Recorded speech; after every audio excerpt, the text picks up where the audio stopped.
and today I'm interviewing Marko the Cook about the new chapter on CEP's probation in Europe. This used to be a book, but now it's an online edition. Marko, could you introduce yourself? Hi, Willem.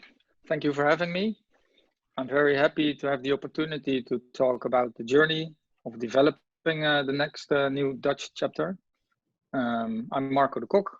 I work for the Dutch Probation Service for the last 10 years.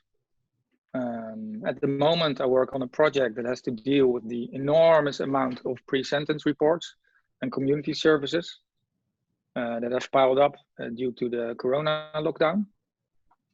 We made the agreement with the Minister of Justice to be back on stock levels of 16 March this year at the end of the next year. So that's a huge but challenging assignment. So you're a busy man. I'm a busy man, but a bit less busy after finishing the chapter of the probation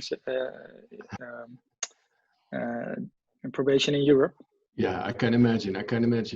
Tell me something about the journey, because I know it's a whole journey. It's an effort to draft a chapter like this, especially the Dutch. It definitely was. We worked on it for more than a year, I think, with a lot of ups and downs. The lockdown, the Corona lockdown in between. And we worked hard, but it was also a lot of fun. I did most of the job together with Leo Tigges. He's the former Secretary General of CEP. Yes, yeah. Yes. And Leo was also the author of the last Dutch chapter, which is 8 years old now, I guess. And I remember our first meeting. It was in Kiev, and we were having lunch there.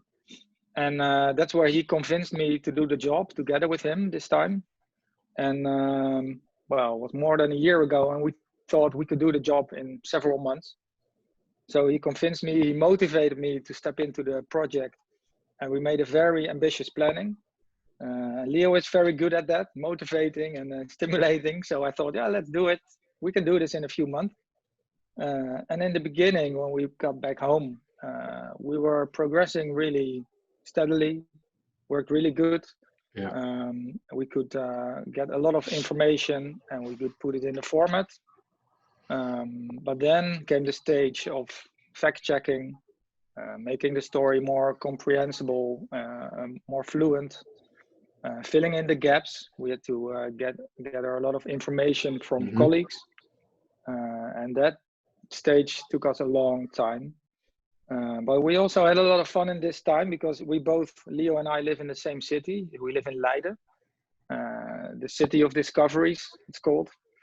And we used to meet in a coffee bar, and that we showed each other our progress, and we motivated each other to move on. And we are both very busy, but you know, we managed to do the job in between our other work. You also, there was another editor, well known within the network of CP2, Professor Anton van Kalmthout. What was his role?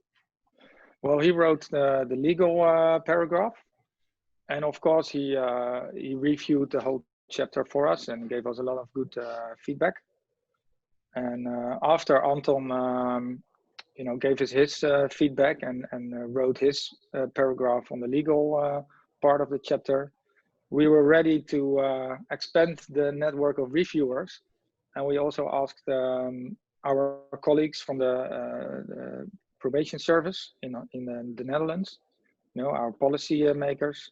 We also asked our professors in higher education and science. We asked our colleagues from the Ministry of Justice, and also our partners from Silk and the Netherlands Helsinki Committee, whom we partner with in foreign projects. And we thought we have to get, you know, relatively outsiders look. Yeah. And this worked really well, but it gave us, again, a lot of information, a lot of questions. So, yeah, we were not ready. Yeah, you mentioned the Dutch probation organizations. I think you mentioned in the chapter too. The Dutch have a long history of probation, nearly 200 years. which also means a lot of sentiments. And we have 3 probation organizations. Perhaps you can tell something about that too? Yes. Yes, there are 3 organizations. The Dutch Probation Service, the foundation, which is the largest. Then we have the probation for the addicted offenders. And we have a probation service for the homeless.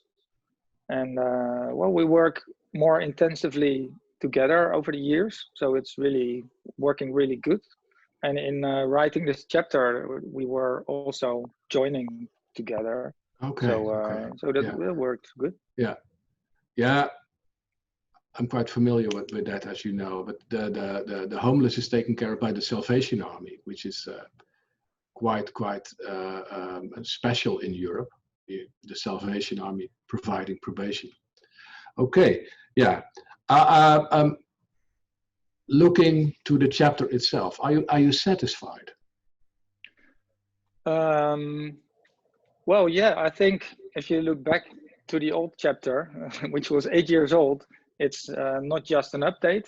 You know, we have the new numbers, but it's also an improvement. I think the greatest improvement is that we used a lot of literature and other sources, which are, by the way, most are in English. So for readers, yeah, you can learn a lot from it, I think. And we tried with the literature and other sources, we tried to check what's written on paper about the probation service in the Netherlands with what happens in practice. And that asks for a bit of translation. And sometimes we found it in the practice itself, sometimes in the literature, sometimes it's an interpretation from the writers. Okay. But I think that's, you know, that's the biggest improvement, actually. Yeah, yeah. And of course, it could be even better if we had another year. And but I think it's great so as it is. But of course, there's one major limitation. I should tell you immediately, because we had the Corona lockdown, and I think after smoke from Corona is gone, there might be a different field. We see. What's your opinion about that? Because I know lots of colleagues of you in the whole of Europe are thinking our world will change after the lockdown. Yeah, for instance, we have an online interview now. Yeah. Is it possible that we have video court meetings or? Yeah.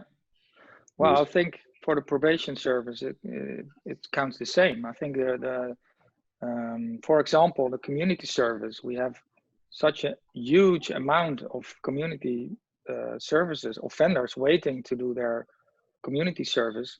And we cannot manage this by working harder, do more. No, I think we have to change the business as it is.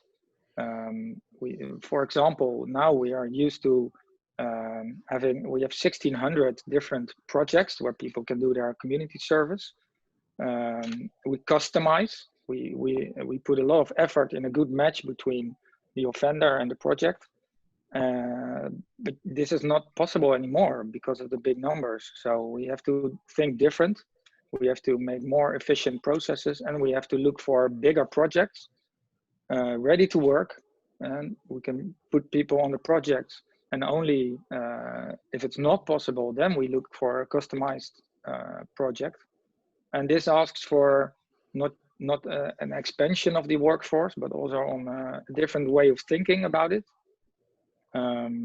Yeah, something of a cultural change as well, and other processes. So it's going to be not just more, but also different.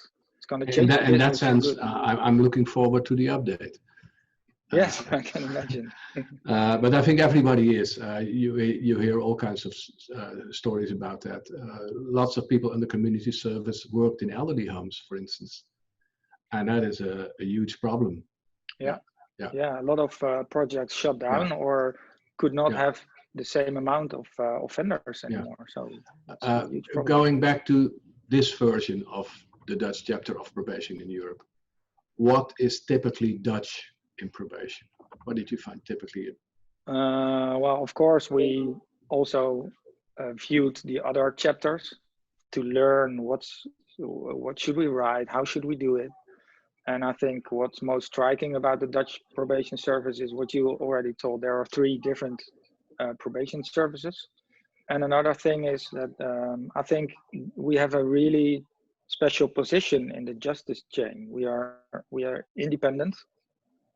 We already exist for over 200 years.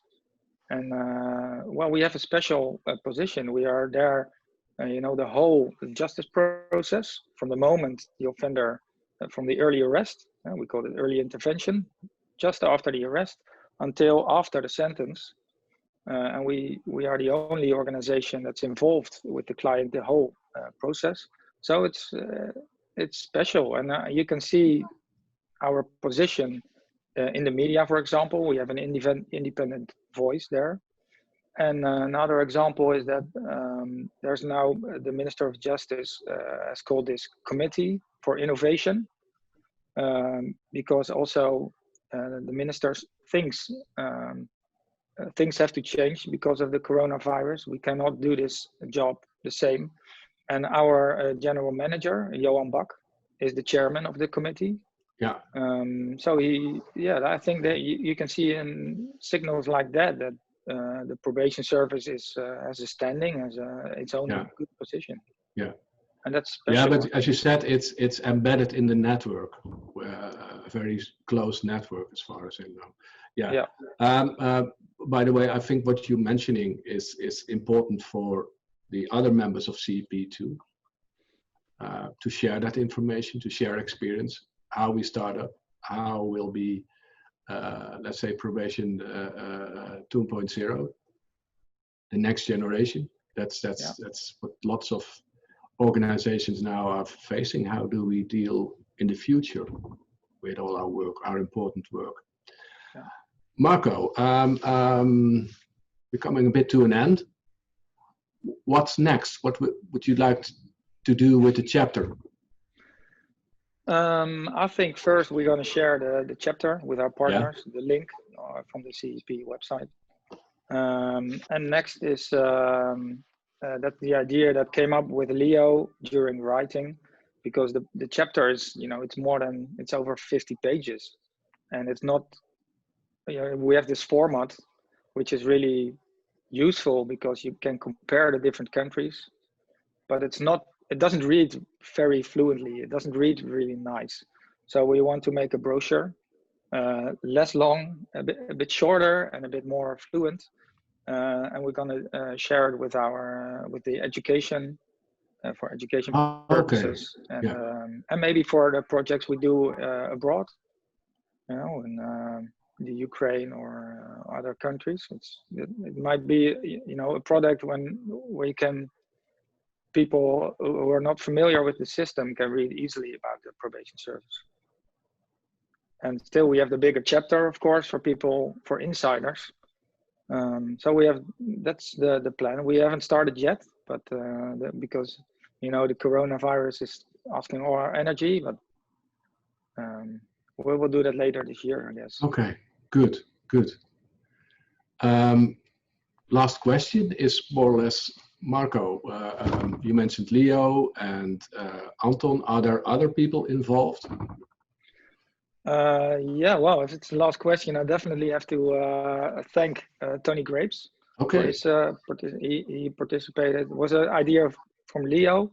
He said, I know what we need. This is our last centimeter to make it more perfect. We need a native speaker. And then he came up with Tony. Tony is a former probation service policymaker, manager. And now he's an independent consultant, and he looked at the language, of course, but also as an outsider to the system in the Netherlands. Yeah. And his questions gave us so much thought for food. We had to dig even a bit deeper, and that helped us a lot. So thanks, Tony, and thanks to all the other reviewers that helped us. Yeah. Okay, Marko, thank you very much for this interview, and for telling us about the chapter of the Netherlands, the Dutch probation, in CEP's probation in Europe. I find it very interesting, and I hope lots of people will read it and go to the CEP website and download the chapter. Thank you.